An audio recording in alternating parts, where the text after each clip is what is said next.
St. Johns County Fire Chief, who says he was forced to resign from the job, is fighting to be reinstated as a firefighter. Scott Bullard and his supporters addressed the county commissioners today.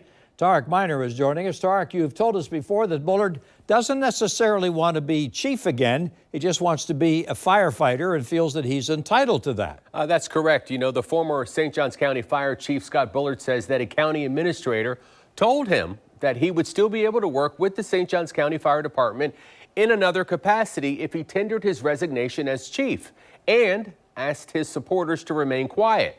This came after Bullard was involved in a series of disputes with the county and the firefighters union. I'm here today to speak on my own behalf. I'm speaking because I refuse to be intimidated.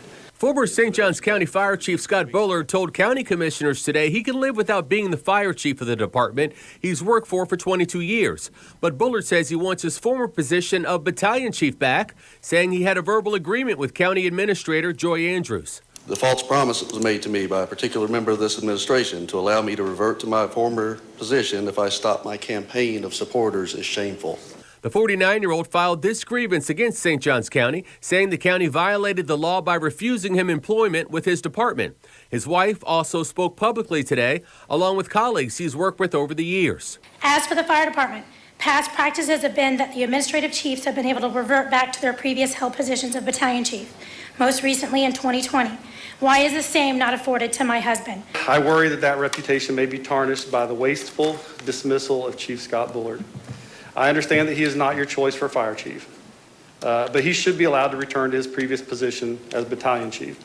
Supporters of Bullard are pointing to this Change.org petition calling for his reinstatement, which has been signed by approximately 800 people.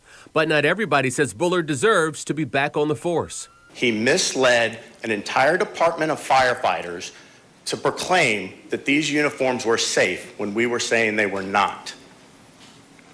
He is not a victim here. And this is one instance. David Stevens is referring to Bullard's decision to move away from National Fire Protection Association approved uniforms, saying the new uniforms ordered for 24 hires were made out of polyester and would have been detrimental to firefighter safety. Bullard also came under fire during Hurricane Idalia, when some of his colleagues expressed concern about a lack of communication and inaccuracies in his fire incident plan.